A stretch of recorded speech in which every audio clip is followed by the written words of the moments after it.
You're listening to the Marketing for Entrepreneurs podcast by Etched Marketing. If you're ready to be found online wherever your dream clients are searching, you're in the right place. Each week, you'll get simple, practical SEO tips that help small businesses get found without wasting time and money on ineffective social media posts or paid ads. Learn the marketing strategies that actually help you scale so you can focus on serving your clients well. And now, here's your host, Rachel Lindteigen.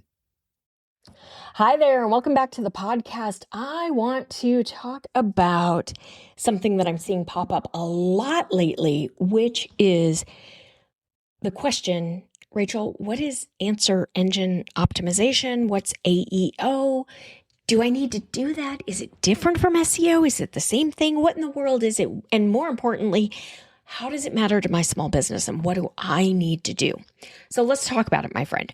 Answer engine optimization, AEO. You may also have heard GEO, generative engine optimization. You may have heard AIO, AI optimization, AI SEO. You may have heard a lot of different terms. Google has come out recently. They actually came out in mid-May and said, guys, these terms don't actually exist. AEO and GEO they're not real things. They're just SEO. So what I want you to understand, if you've heard people say AEO, GEO, AI SEO, AIO, whatever, you don't have to worry about saying any of those. It's not necessary. Just call it SEO, because the bottom line is that's what it is. So answer engine optimization is SEO for answer engines or AI-based search, things like Claude, ChatGPT. Even Google now has moved to AI forward search or AI-based search. This is where things are moving forward. This is where you still want to be visible. This is where you want your content to be found and be cited and show up in the answers and all of that. So there's not a difference between AEO, GEO, AIO, AI SEO, and SEO. You're, I'm sure, hearing people use all of these terms. There are some people trying to make it out to be this huge change, this huge difference. You've got to learn all this new stuff. And honestly, it's not. You know, even Google told us recently, it's not different. It's just the next evolution of SEO. So what you want to understand is, in order to be visible in the AE searches, answer engine searches, AI searches, whatever, you need to continue to do your traditional Google SEO. Now, if you've been listening to my podcast for a while, you know that this is what I've been telling you since ChatGPT first came out 2 years ago. Continue doing traditional SEO, because what we were seeing in the early studies and the early insights, long before Google had told us anything, we within the industry were trying to understand how it worked and what worked. And we were researching and seeing, okay, if I test this works, this doesn't. And we came back and said, you know what? It's just really dependent upon your traditional SEO. So what you want to do there for your small business owner, write content that is directly answering the questions that your customers ask. This is the most important thing from an answer engine standpoint. And this does differ slightly from traditional SEO, where we really just focus on that keyword and then we use that keyword naturally in the different areas because people are searching with a keyword. Now with AI search, they're searching more likely with a prompt, with a question, with a couple of sentences. There's a lot more insight that goes into that search. So this does vary slightly, though Google has said, continue to use your keywords, continue to put everything in the correct places from a keyword standpoint. So what I'm teaching my students to do right now is do both. Choose a keyword, but also make sure we're answering the questions. And we're using those questions as a guide for our content strategy, because we want to know, what does our ideal customer ask about? What do they search? What are they curious about? So that's one of the most important things, is really understand and think about your content strategy. Write content that directly answers the questions that your customers ask. Then you want to make sure you're using a clear question and answer format in your content. So where you can actually put the question right there in your blog post or right there on your page, it's going to be helpful. If you can put it in a header tag, that's even more helpful. Answer it in the very first sentence below it. You can see some examples of this in the blog post that I wrote that goes along with this particular podcast episode. I'll link to it in the show information. It's also on the blog at etchedmarketing.com/blog.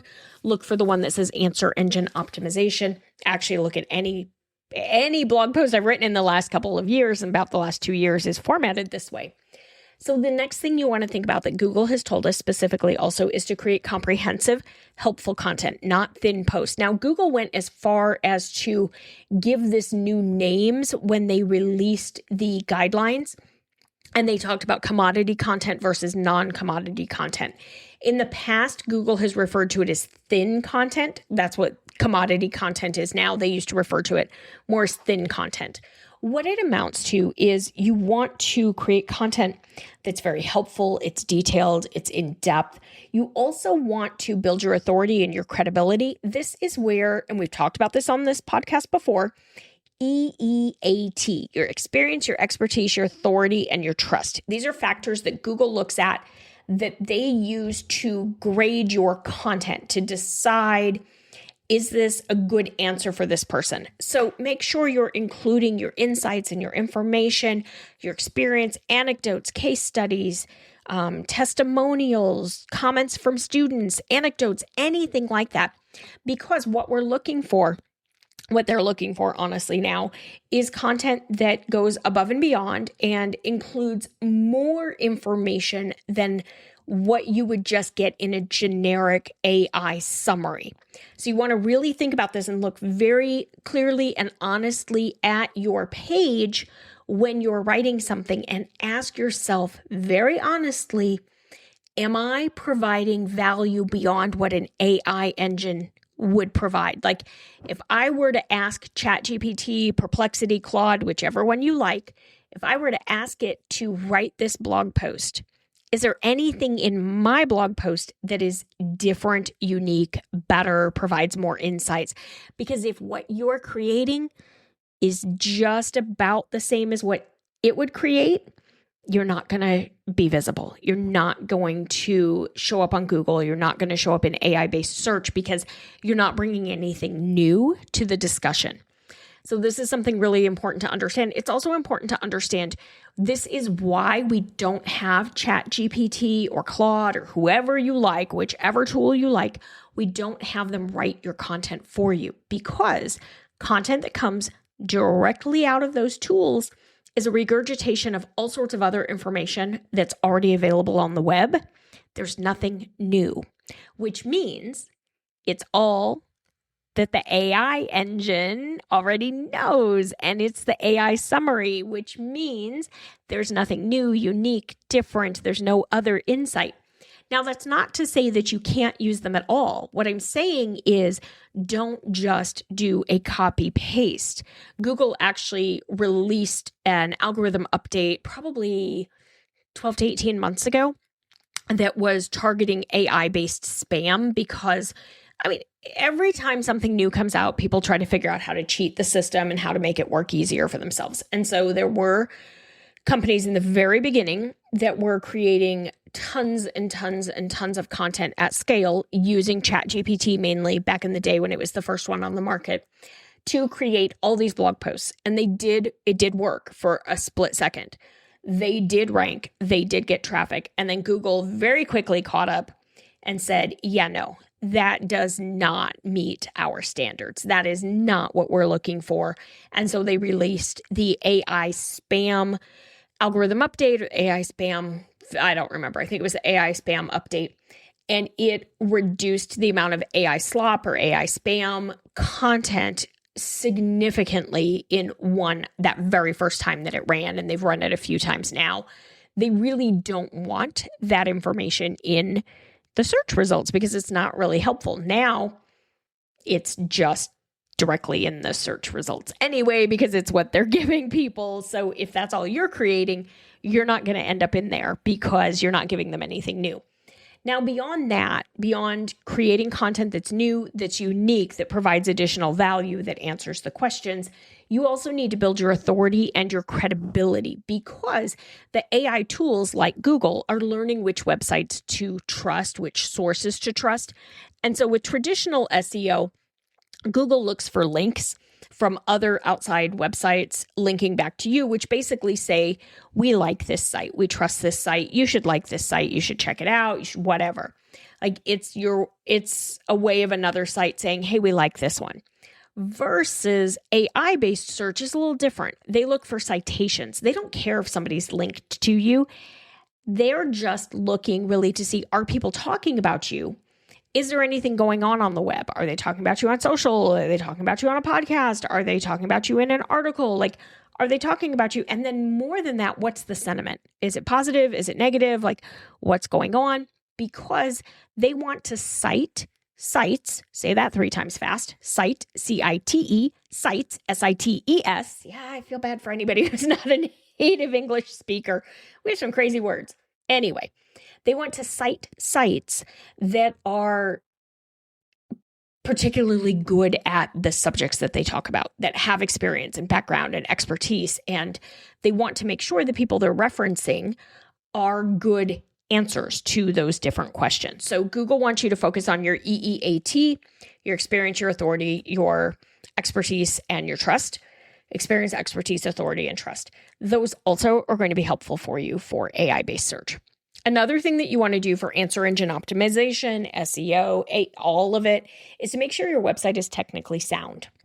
Now, this is make sure your site can be crawled easily.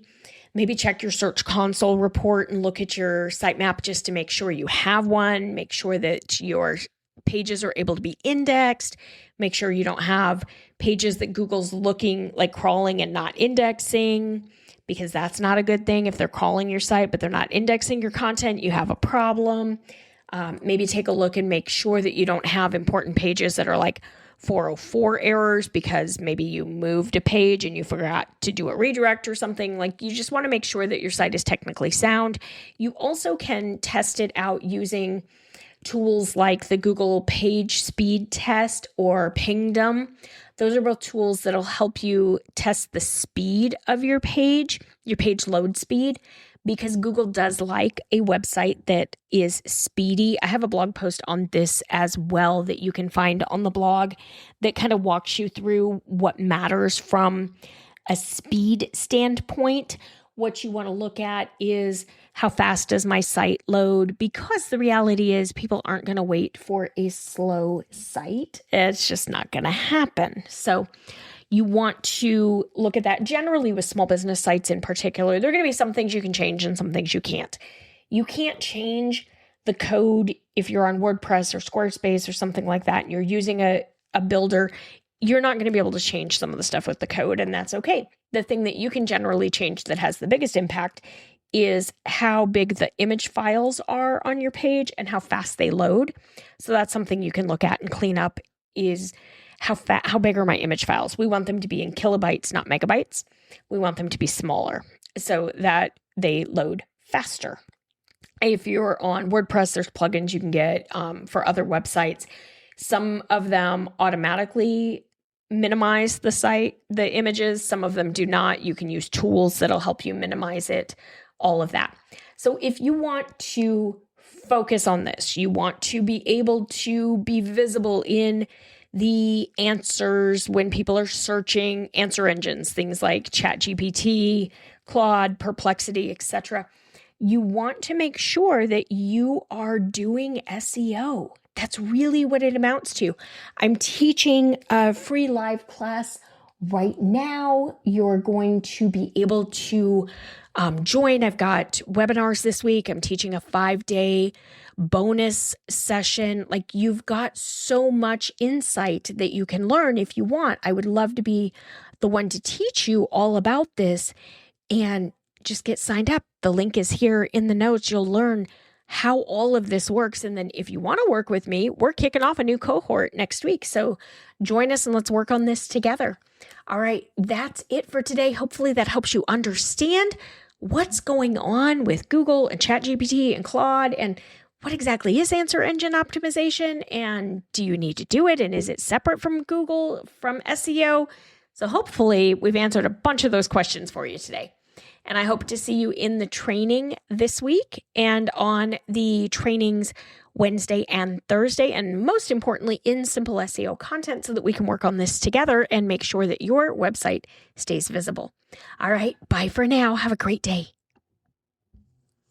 Thanks for listening to the Marketing for Entrepreneurs podcast. If you're ready to be found online wherever your dream clients are searching, to feel confident in your marketing strategy, and to get actionable steps that make your marketing make sense, get started today with free resources and trainings at etchedmarketing.com/freebies. Don't forget to follow and subscribe to the show wherever you get your podcasts so we can continue to help you grow your business and you never miss an episode. If you found this content helpful, leave a comment, rating, review, or share it with a friend. We'd love to learn what topics we can cover in a future episode to continue to help you grow. We're so happy you're here. Thanks again for joining us, and we'll see you next week.